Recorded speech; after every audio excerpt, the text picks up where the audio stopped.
Halo semuanya, perkenalkan nama saya Hezkiel Nicholas Rahab dengan NIM 210306049, Prodi Peternakan, kelas PTNA, Fakultas Pertanian, Universitas Sumatera Utara. Adapun tujuan saya di sini membuat video yaitu ingin menjawab 5 pertanyaan praktikum biokimia tentang sistem metabolisme air pada ternak dengan dosen pengampu Ibu Tati Vidiana Sari SPT MP. Pertanyaan yang pertama yaitu jelaskan 3 sistem konversasi yang terdapat pada tubuh: dapat darah, respirasi, ekresi. Sistem dapat darah larutan penyangga adalah larutan yang mengandung campuran asam lemah dan basa, konjugatnya atau sebaliknya. Secara alami, sistem dapat bikarbonat digunakan untuk mengatur pH darah karena darah mengandung sistem dapat asam bikarbonat dan garam bikarbonat. Untuk mempertahankan pH darah tetap normal atau 7,4, diperlukan perbandingan kadar garam bikarbonat atau kadar asam karbonat sama dengan 20:1. Sistem respirasi. Proses respirasi yaitu tubuh menggunakan oksigen dan menyingkirkan karbon dioksida serta uap air, melibatkan 1. Pemasukan O2 dan pelepasan CO2 di alveoli. Yang kedua, transportasi O2 dari alveoli ke jaringan. Yang ketiga, transportasi CO2 dari jaringan ke alveoli, ditentukan oleh proses difusi udara sampai tekanan parsial gas dalam udara, pernapasan atau PO2 dan PCO2, transportasi O2 dalam darah, berbentuk yang pertama gas larut dalam plasma atau sedikit, yang kedua O2 terikat hemoglobin HbO2, transportasi CO2 dalam darah, berbentuk 1. Gas larut dalam plasma atau sedikit, yang kedua asam karbonat larut dalam plasma atau sedikit, yang ketiga ikatan karbamino dengan protein darah termasuk Hb sama dengan 20%, yang keempat bikarbonat sama dengan 70%.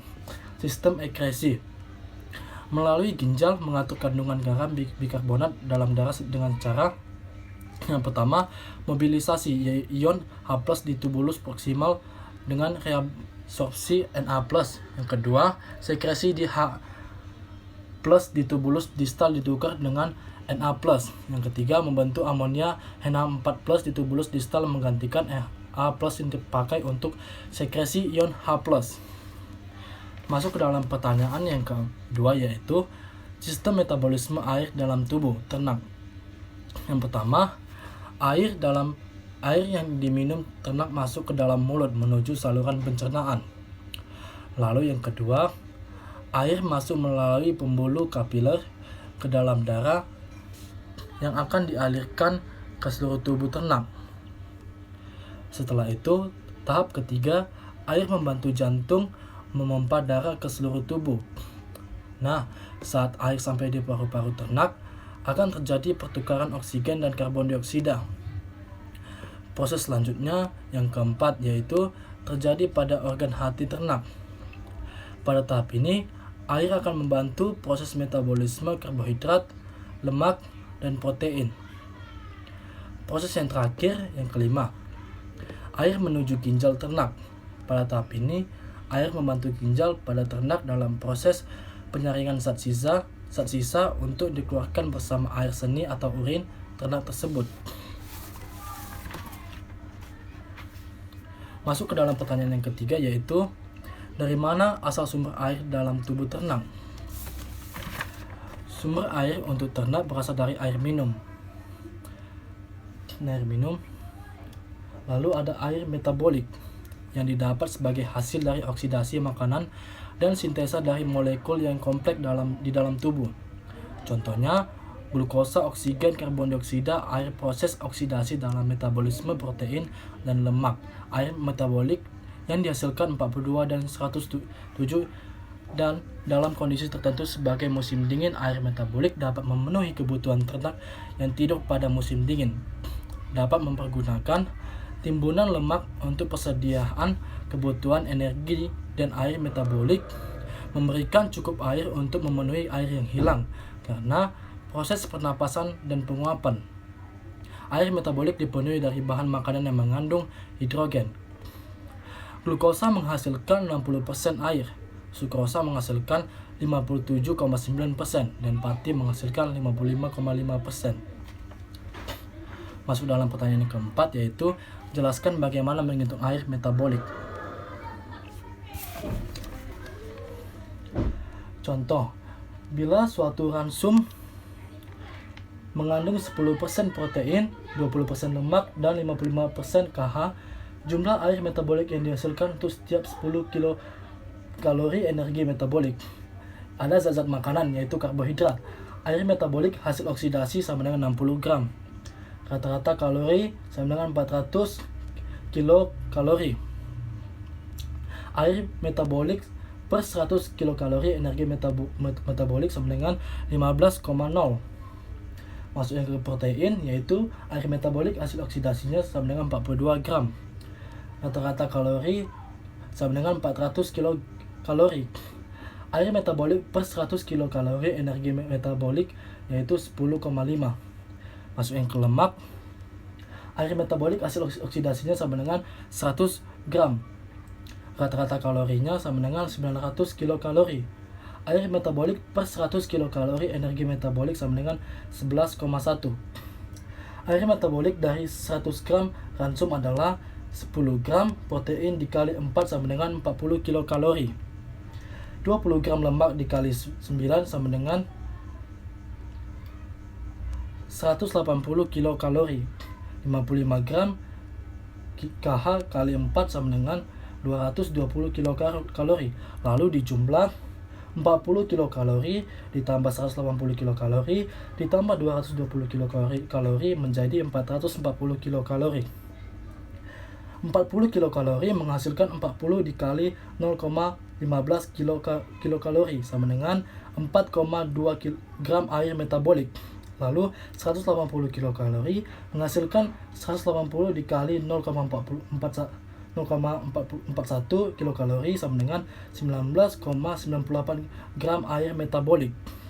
Lalu 220 kilokalori menghasilkan 220 dikali 0,150 kilokalori menjadi 33 gram air metabolik. Lalu dijumlah menjadi 579 air metabolik. Jadi, bila energi ransum 1 kilokalori, maka air metabolik yang dihasilkan adalah 40 dikali 10,5 sama dengan 420. 120 dikali 11,1 sama dengan 1998. 220 dikali 15 sama dengan 3300. Lalu dijumlah 420 ditambah 1998 ditambah 3300 sama dengan 5718 gram air metabolik. Lalu 5718 per 440 sama dengan 12,9. Dalam 100 kilokalori energi metabolik atau 13 gram air metabolik setiap 100 kg energi metabolik. Masuk ke dalam pertanyaan yang kelima, yaitu faktor apa saja yang mempengaruhi akresi dan kebutuhan air. Faktor-faktor yang mempengaruhi akresi dan kebutuhan air. Keseimbangan positif.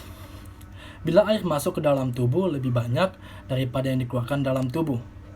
Sedangkan keseimbangan negatif, bila air yang dikeluarkan lebih banyak daripada air yang masuk ke dalam tubuh. Air yang hilang dari tubuh dapat melalui hilangnya air lewat kulit atau pada mamalia umumnya akan membantu atau melepaskan panas untuk mengatur temperatur tubuh. Jumlah air yang hilang melalui kulit akan meningkat dengan meningkatnya aktivitas fisik dan temperatur lingkungan. Hilangnya air melalui ginjal, yaitu sebagai air seni atau urin. Ini sangat dipengaruhi oleh banyak faktor. Pakan yang kadar protein dan mineral yang tinggi akan meningkatkan hilangnya air melalui kencing. Di samping itu, meningkatnya mineral natrium dalam tubuh akan banyak air yang akan diabsorpsi sehingga menimbulkan odema pada otak dan asites atau terlalu banyak cairan dalam organ tubuh. Hal ini akhir dari metabolisme protein adalah urea yang merupakan racun bagi seluruh kencing. Jadi untuk mengencerkannya diperlukan air sampai konsentrasi yang tidak berbahaya. Hilangnya air melalui pernafasan. Hampir 40% pada unggas, saluran pencernaan, bentuk pakan dan susunan pakan mempunyai pengaruh nyata. Contoh, pakan serat mempunyai sifat pencaran yang menyebabkan banyak air yang keluar bersama feses. Ekresi kotoran sapi lebih basah dari kambing. Sekian yang bisa saya sampaikan. Bila ada salah kata atau pengucapan, mohon dimaafkan. Sekian dan terima kasih.